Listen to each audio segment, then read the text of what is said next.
Three idiots पासून जंतर मंतर पर्यंत एका योद्ध्याची कहाणी.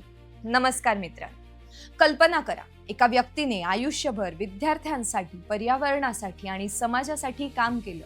जगभरातून पुरस्कार मिळवले. थ्री इडियट्स मधील रॅन्चो या पात्रामागे प्रेरणा ठरला. पण आज तोच माणूस दिल्लीच्या जंतर मंतरवर गेल्या 18 दिवसांपासून उपोषणावर बसलाय. त्याची तब्येत दिवसेंदिवस खालावत चाललेली आहे, वजन कमी झालेलं आहे, स्नायूंमध्ये ताकद उरलेली नाहीये. डॉक्टर सतत विश्रांती घेण्याचा सल्ला देत आहेत, पण तरीही ते म्हणत आहेत विद्यार्थ्यांच्या भविष्यासाठी हा लढा थांबवणार नाही. हा नेमका कोणता लढा आहे? कोण आहेत सोनम वांगचुक? लडाखच्या आंदोलनात NSA अंतर्गत त्यांची अटक का झाली? त्यांना जोधपूर सेंट्रल जेलमध्ये 6 महिने का राहावं लागलं? आणि तुरुंगातून बाहेर आल्यानंतर काही महिन्यातच त्यांनी पुन्हा उपोषणाचा मार्ग का स्वीकारला?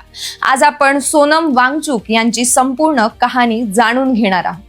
लडाखच्या छोट्या गावापासून थ्री इडियट्स पर्यंत, IC स्तूपापासून जंतर मंतर पर्यंत, आणि हा व्हिडिओ शेवटपर्यंत पाहिल्यानंतर तुम्ही स्वतः ठरवाल हा माणूस खरंच एक शिक्षक आहे की खऱ्या अर्थाने भारताचा नायक. 2009 राजकुमार हिरानी यांचा थ्री इडियट्स चित्रपट प्रदर्शित झाला. या चित्रपटातील सर्वात लोकप्रिय पात्र फान्सुक वांगडू म्हणजे रांचो. रट्टा मारण्याचा विरोध करणारा, प्रश्न विचारायला शिकणारा, ज्ञानाला गुणांपेक्षा मोठं मानणारा हे पात्र लाखो भारतीयांच्या मनात घर करून गेलं. पण फार कमी लोकांना माहिती आहे या पात्रामागे प्रेरणा होती सोनम वांगचुक यांच्या विचारसरणीची. त्यांच्या प्रयोगशील शिक्षण पद्धतीने आणि विद्यार्थ्यांना घडवण्याच्या दृष्टिकोनाने संपूर्ण देशाला नवी दिशा दिली. एक छोटाशा लडाखमधून सुरू झालेला विचार आज जगभरात पोहोचलाय. मेकॅनिकल इंजिनिअरिंग पूर्ण केल्यानंतर सोनम वांगचुक सहज मोठ्या कंपनीत नोकरी करू शकले असते, पण त्यांनी वेगळा मार्ग निवडला. 1988 मध्ये त्यांनी student educational and cultural movements of लडाखची स्थापना केली. कारण त्यांना एक गोष्ट सतत सतावत होती, लडाखमधील विद्यार्थी हुशार आहेत, पण शिक्षण व्यवस्था त्यांच्या जीवनाशी संबंधित नव्हती. रट्टा, परीक्षा आणि नापास होणारी हजारो मुलं. सोनम म्हणाले, शिक्षण हे आयुष्य जगायला शिकवायला हवं, फक्त परीक्षा पास व्हायला नाही. SECMOL मध्ये विद्यार्थी स्वतः शेती करतात, सोलर एनर्जी शिकतात, मातीची घरं बांधतात, कचरा व्यवस्थापन करतात, समस्या सोडवायला शिकतात. याच ठिकाणी पुस्तकांपेक्षा अनुभवाला जास्त प्राधान्य दिलं जातं.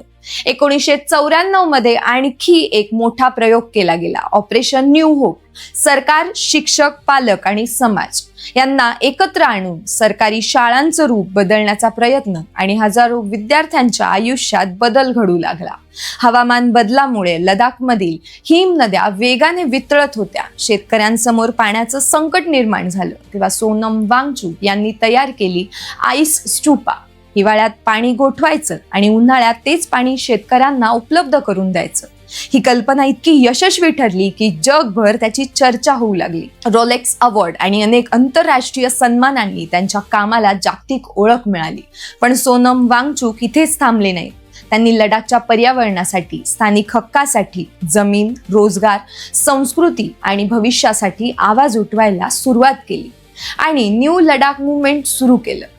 त्यांची मागणी स्पष्ट होती, लडाखचा विकास व्हावा, पण निसर्गाचा बळी देऊन नाही, स्थानिकांचा आवाज दाबून नाही.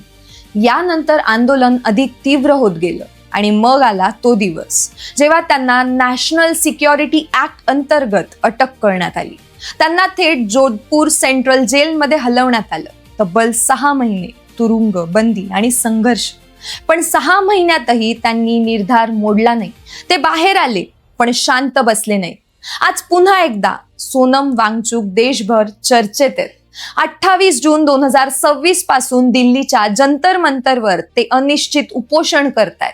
कारण त्यांच्या मते विद्यार्थ्यांचं भविष्य धोक्यात आलंय. शिक्षण व्यवस्थेतील भ्रष्टाचार, पेपर लीक आणि विद्यार्थ्यांवर होणारा अन्याय या विरोधात त्यांनी आवाज उठवायला सुरुवात केली. आज उपोषणाचा 18वा दिवस. तब्येत खालावत चाललीय, पण त्यांचा निर्धार अजूनही तसाच आहे. एका छोट्या गावातून निघालेला मुलगा रॅन्चोची प्रेरणा बनतो. जग प्रसिद्ध संशोधक बनतो. लडाखसाठी लढतो, जेलमध्ये जातो आणि पुन्हा विद्यार्थ्यांसाठी उपोषणाला बसतो. याला योगायोग म्हणायचं की आयुष्यभर चाललेला संघर्ष. तुमच्या मते अशा व्यक्तींच्या मागण्या सरकारने गांभीर्याने घ्यायला हव्यात का? कमेंट्समध्ये तुमचं मत सांगा. व्हिडिओ आवडला असेल तर लाईक, शेअर आणि सबस्क्राईब करायला विसरू नका. धन्यवाद.